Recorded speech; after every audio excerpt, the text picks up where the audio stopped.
the award-winning, internationally known artist, Sheila Frampton Cooper. Yay! Let's hear some clapping and some cheers. There you go. All right. So I am going to turn the mic over to Sheila, and she will give you some insight into her processes, her creative inspiration, and just how she makes this art so fabulous. So Sheila. Thank you. Thank you all for coming. And for me, it's a huge honor to be here. The last time I was at this museum was actually for a very happy event. It was for the reception of Carol Breyer Fowler Gentry and her newish, it's been a while now, husband Ron. So to be here now, sharing my work, it's a huge, huge honor. One of the reasons I even create and why I even entered my very first show is because of connection.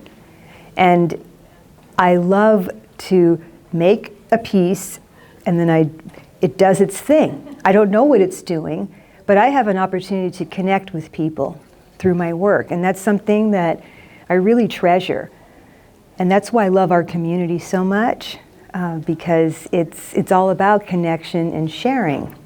So I'll tell you a little bit about how I even got into quilting very fast. I'm a very unlikely quilter, in my opinion, because I didn't come from a background of sewing or anything like that, and I had no interest in anything that had to do with a needle of any sort. I did make a few halters in the 70s, but that was about it. But I love to do art. I've always done something, painting, drawing. I'd be hanging in the garage with my dad. I love the smell of sawdust. I love wood, because my dad's very much was like the character of Charles Ingalls on Little House on the Prairie, and I'm half pint. And it's still kind of like that, but was that relationship. But quilting has brought me and my mother close, really for the first time in that way, because I was pretty rebellious and kind of a jerk. And when I brought her my first top, so let me back up. It was January 2009. It was just before Obama's inauguration, and there was a day of service designated in honor of Martin Luther King Day. There was a website you could put your zip code in and go volunteer or make donations. And the first thing that popped up was Project Linus. So I said, okay. They said they need some fabric. I was like, all right. I ran out to some local fabric store, not a quilt shop or anything, not even Joann's. It was so really random. And bought some white flannel and some other fabric. And I was just going to go drop it off and then keep moving. And then when I walked in, I was looking around. There was families in there, kids. People were ironing. They gave them different tasks to do, but they had a table set up for the kids, and it had freezer paper. It was fabric-backed freezer paper, little squares, and they had markers out there, something for the kids to do, but there were no kids there. So I proceeded to sit down. I said, well, I can't sew, but I can do this. And I just designed blocks all day and just lost myself in it, drawing patterns, and I was in heaven. And the ladies were walking by. They were just so nice. They were probably like also, who the heck is this? It just strolled in and dominating the kids' table. What the heck? But a little voice spoke to me when I left there and said, hey, you like to make stuff? I said, yeah, well, this is for a good cause. This is something good. You should do this. And I said, okay, I will. So the next week, they were meeting at that same location, but for their regular gathering. By then, I had gone to Joann's and bought some random batik fabric and showed up there and proceeded to get some help to learn how to use the rotary cutter and design the first quilt, which couldn't be more simple. It was just a panel with blocks around it, and it was yarn tied with the pillowcase batting. And I delivered that on Valentine's Day in 2009. And that was my first. Then I went crazy. That year I made 35 baby quilts. So what happened is sometimes we have a seed and we don't even know it's there, but it needs fertilizing. And by saying yes, I fertilized my seed. And it must have been waiting for a while because it just went crazy. And I'd be up till 3:30 in the morning making these quilts. And after my first year, in January 2010, after, I may add, attending one of Alex, Ricky, and Libby's super seminars. Not sure if any of you have ever experienced one of those, but you know, I was new. That was basically my first quilting class. It wasn't really a class, you're sitting in the audience, but it inspired me to try my first quilt as art. And I started that in January 2010. And then that was it. It changed my life, this quilting. I don't have that piece here because it was too big to fit, but I still do have it. It's Life in the City, and it showed here. It was my first time entering Paducah, and I think it was 2011. It was here, I think 2011. Yeah, but it's online. Anyway, it's there. But that was, my first couple of quilts were pretty simple. Kind of strip piecing where you could see how it was going together. But the first one I'm going to talk about is the one that changed everything for how you see my work now. And this is it. This is Fantasyland.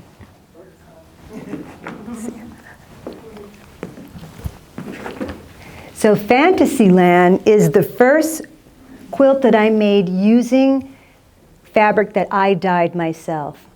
All of the others were commercial fabrics, but Life in the City, that's where I made a connection with Carol Breyer-Fowler Gentry, because I used her gradations fabric in that quilt, quite a bit of it, which gave it a very luminous look. And I had been working in watercolor around that time, and so I wanted that, but I didn't know about dyeing.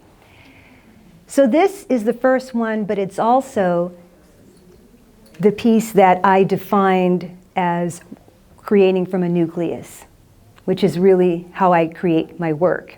And by that I mean, I started in this area here, like right there.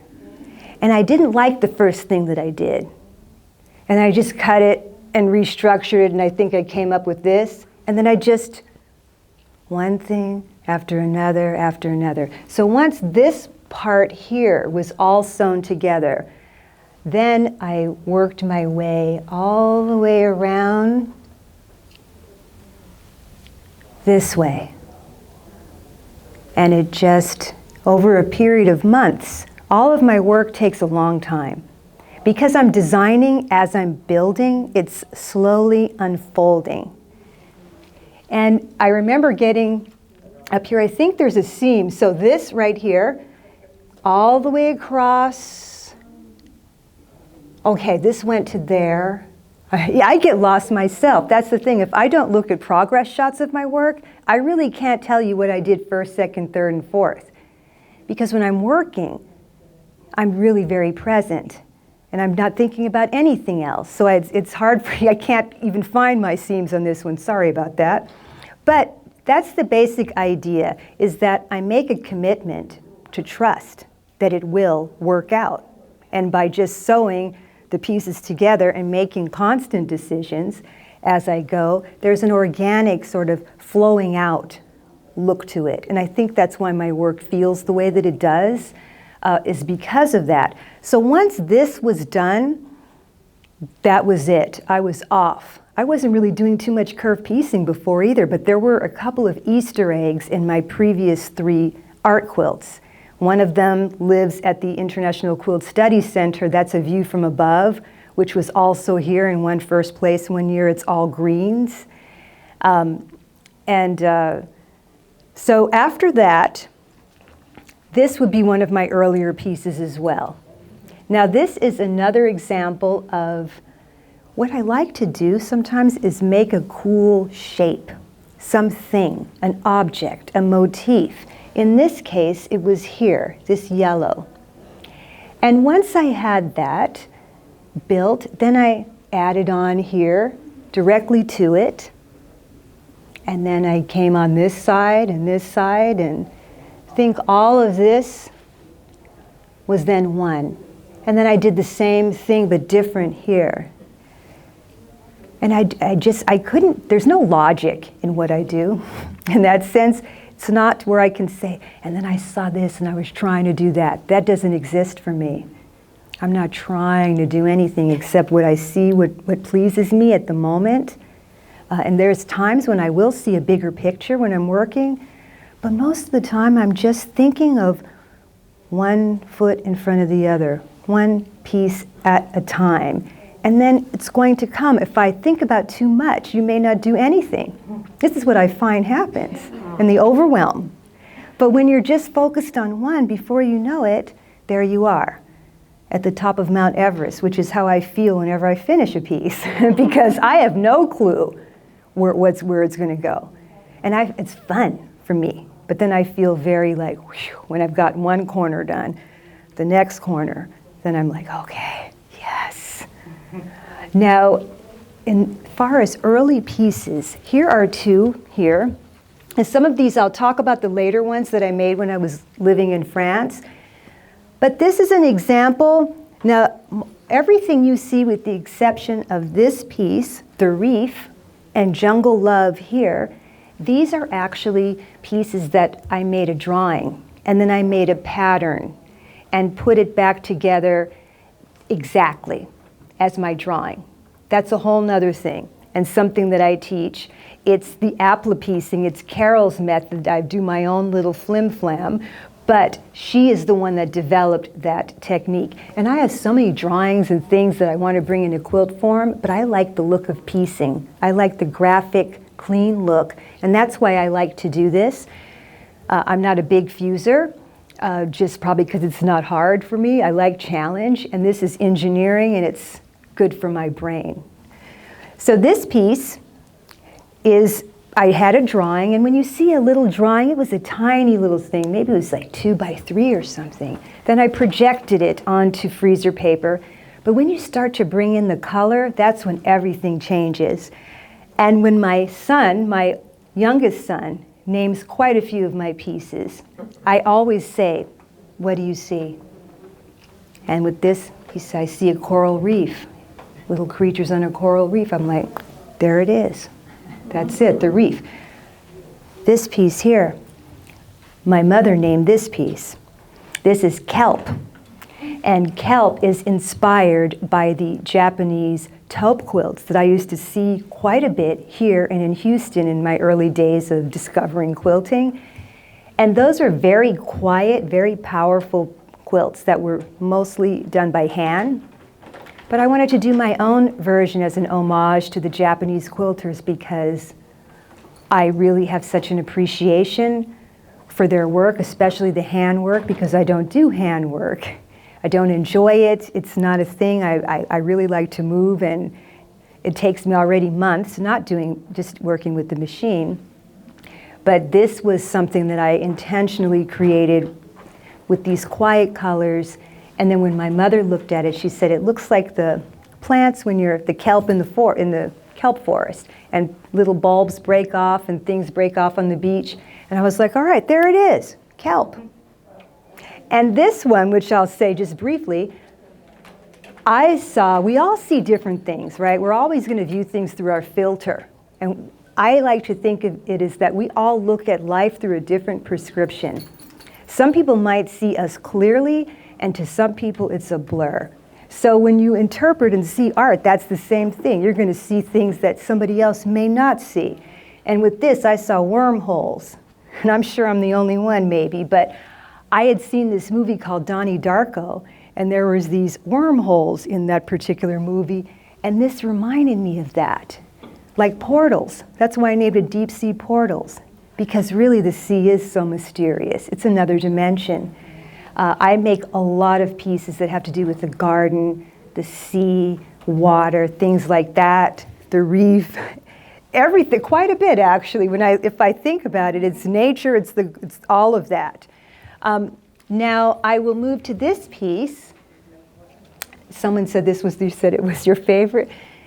This is a funny piece. Now I had started here. And I do like to challenge myself at times. So this is completely pieced. And I don't use pins when I do my curves either. It's one of my little things that I just don't like pins. And I don't have to, so I don't use them. But starting here and then building out, I saw the blue in Dorothy's dress, her red ruby slippers, the yellow brick road, this whole thing felt like Munchkin Land to me, right? But everybody else saw a clown and a puffer fish, right? So that is just how it is. Pregnant woman. That I have not heard. Yeah, there's a lot of the boobs that'll come in the work, for sure. Her arm, Uh-huh. her neck. How interesting. See, I love that. This through the filter. That's why I don't like to create with an agenda, with the plan. I don't like it to say, it's got to be this, because then you'd be missing out on all the other things it can be by not trying to put my thing on it. So we all see things, differently. And with this piece, once I recognized the Wizard of Oz vibe, to me personally, as I was maybe about 75 part of the way through, the light gray symbolizes the Wicked Witch of the West. Her energy was weaker when she was right in Oz, and on the outskirts, in her domain, it was a lot stronger. So that's why I made this darker. So that was a conscious choice, and sometimes that happens with me, because I don't have an idea, but then I'll see something, and then I'll make my choices accordingly to emphasize that. This piece here was also a drawing, just an ink drawing. Now, when I do my drawings, I do not typically do them in pencil and erase and change them. I'm one of those people that what flies out, and this flew out. Not the background, though, just these initial shapes, and it filled up about an 8.5 by 11 piece of paper. Then I projected it to make my pattern, and once I put the color in, then I could see things. The animals, I saw animals, heads, up in the corner like a chameleon, elephants, snakes, like bird and fish. I saw all sorts of creatures in there. And in my mind, I just felt like, nature is really in harmony. And this was my vision of all the animals coming together, being magnetized together in love. Because I am a child of the 60s, so, But it's just that simple. So I don't like to get too heavy with my work or over. I don't do a whole lot of explaining. I keep it real simple. I'm just expressing and I'm playing and I'm just having fun. And this piece next to it, which has the big pink there for any of you that can't see, this is a super just fun, playful piece. Princess Crustacean and the Band of Eels is a play on Jimi Hendrix and the Band of Gypsies. I love music. I love the music from this era as well. And have another piece that I listened to, A View from Above, for 3 months while I was working on that piece. I listened only to the Kinks' Village Green Preservation Society album from 1968. Fabulous, nostalgic album. So the music, the thing, your experiences, when you don't have a plan, you don't know what's going to come out. But it's have that willingness and that excitement to want to know, to be curious, to discover what is there yet to be revealed. That excites me and really fuels my creativity. And this one here, Ruins of Roussillon, one of my absolute favorites. Quite often I like to work with a limited color palette. So then I am just focusing on value, the composition and all of that, not all a bunch of different colors. Now this particular palette was inspired by a particular place in France called Roussillon. And Roussillon, they used to mine ochre there. So you can actually go into the old ochre mines, and they left things as they were, and I was so inspired by the richness of that color that I was like, okay, I want to do this. So this is an unusual palette for me, but it was chosen for that location. And as you're approaching it, it's surrounded by green, and all of the structures in the village are painted in this ochre color. So when I finished this piece, somebody looked at it and said it looked like you were looking down at ruins, like old Mayan ruins or something. And so I said, all right, Ruins of Roussillon. It's just that simple, always. But this piece, that brown, that tree, that's a symbolic anchor for me in this particular piece. I started with that and built around it. And quite honestly, I do show this In my workshops, I show progress of how many of these pieces were made, because it's not possible for me to really explain it to you in this context. Even I don't remember what I did first, second, or third until I look at those pictures to see. And typically I'm building sections, parts, areas, and then connecting those. So for example, I'll move over here, another limited palette, monochromatic piece, Crystal Mare. And Mare is sea in French. This is just a bad mixing of the two languages. But when I did a view from above, and sorry I'm talking a lot about this piece, it's not here, but it was very small scale pieces, right? So some of them big shapes. But this one took a long time. I would say I worked on it for a couple of months, got a little bit done, and I knew that it needed more time that I wasn't able to give at that moment. So I put it away. And then 6 months before I was having an exhibition in Japan, I worked on it constantly, like every day for 6 months. It just took that long. But I knew I wanted a transition of light to dark. And in my mind, the view from my studio in France was the largest bay in the Mediterranean. And I was always thinking of what's going on under there. Like I said, the universe, like the mystery. But then my son looked at it. It's always that again. Oh, my son, right? And he said, it looks like you're looking at the water, and then the sun, the light is glistening on the water, the crystals, like crystals. And I said, all right, Crystal Mare. But I really enjoy really complicated, small piecing. I like to do miniatures as well. I've done several miniatures. I enjoy that, and I do them the same way. No plan, no temp, just nothing. And they're harder to do. It's very hard to work really small.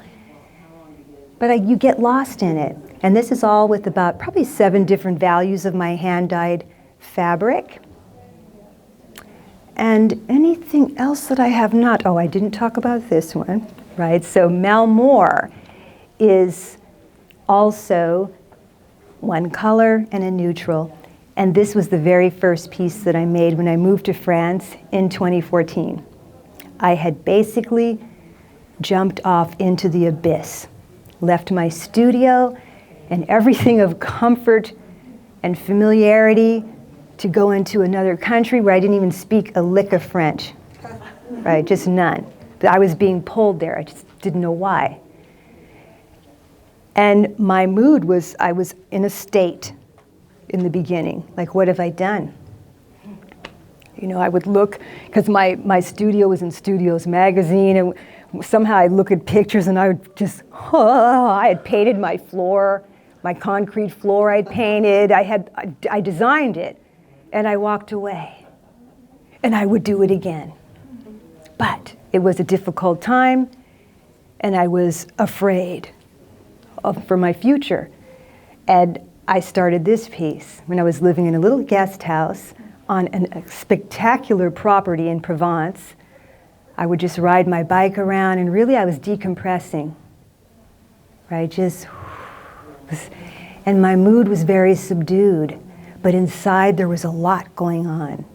And this piece really reflects that. Where I was, I started this a month after I got there, and Mare is the village where I lived.